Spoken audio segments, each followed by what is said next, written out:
at first, I was like, what am I interested in? I don't know.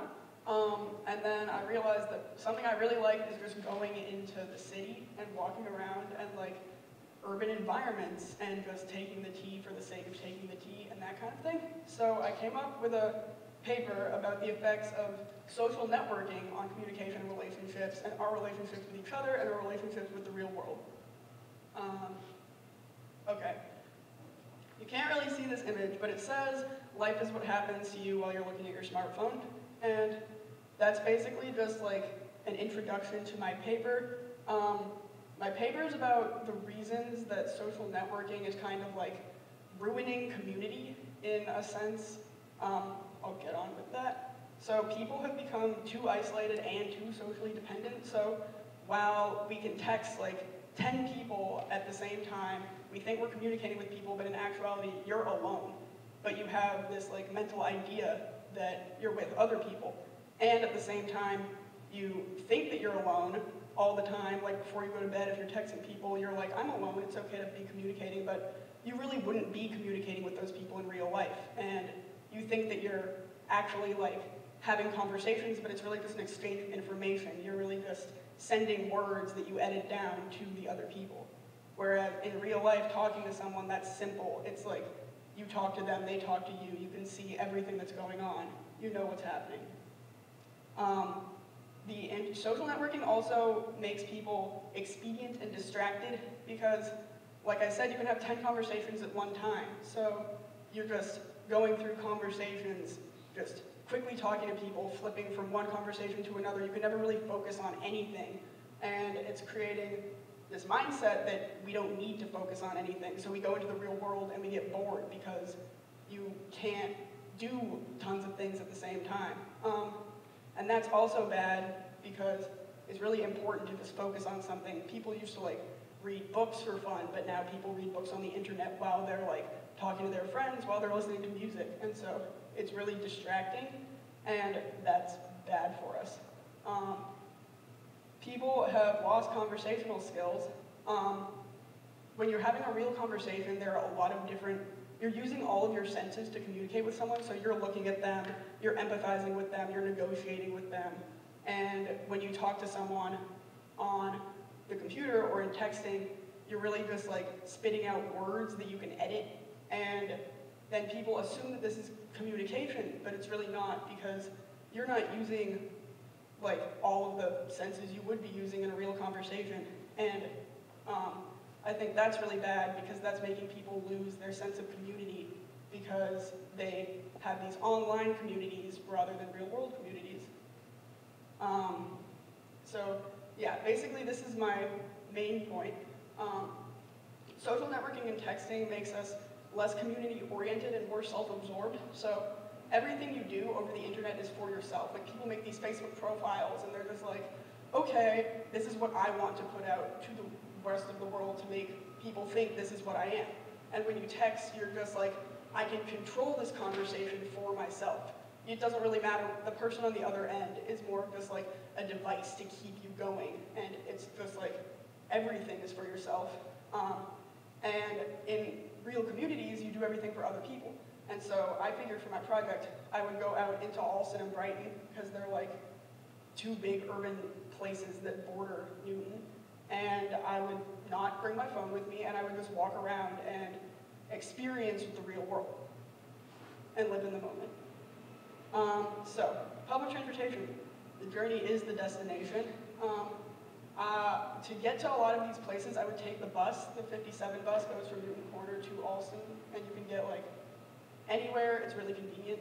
A lot of people view taking the bus as like, oh, I have to take the bus to get there. That's not even worth it. But actually, the bus is like, and the T are places of a lot of community. I actually wrote my college essay about this. Earlier in the year, I was taking the T, and I used to hate taking the T because I viewed it as this thing that was just like annoying and like took too long. But I saw this guy. There were these like this little short old couple, and they were trying to get off the T, and the T, it just like kept going. It didn't realize that they were trying to get off, and it closed the doors on them.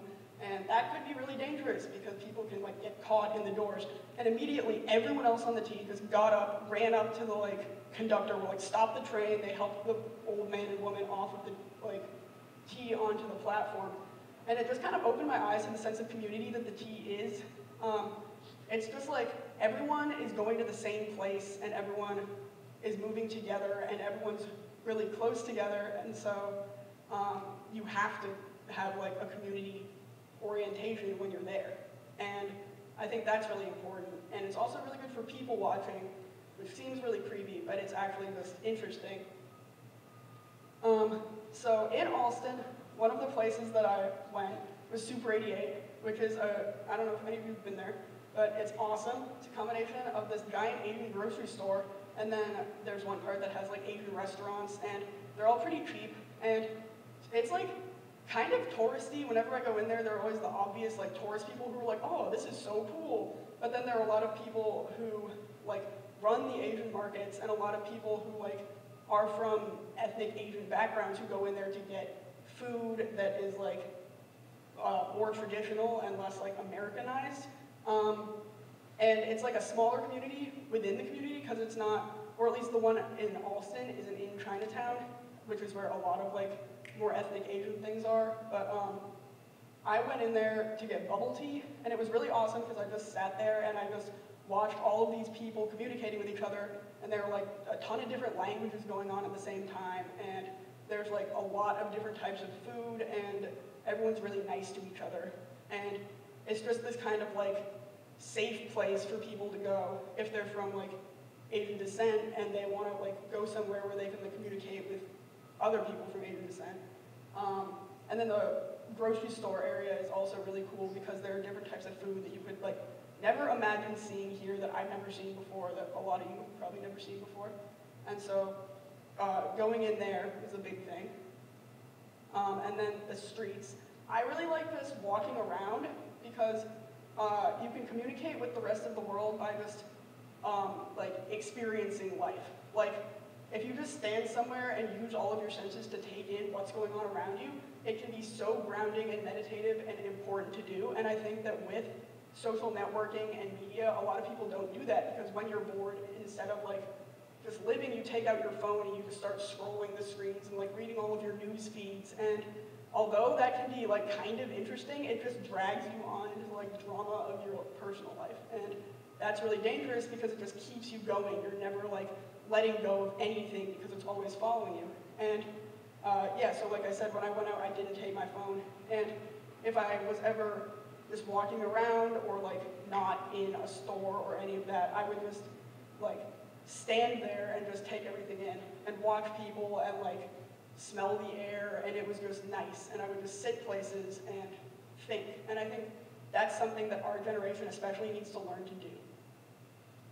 And so for my actual project, I'm making a blog about all of this, and I'm not going to show it to you because I need to edit it a lot and like work on it, but I went to a lot of different places, like stores and cafes and parks and that kind of thing, and I'm writing a little passage about stories and like what the things are. And so some other places I went are like in Alston, there's this thrift shop called Buffalo Exchange, which is really awesome.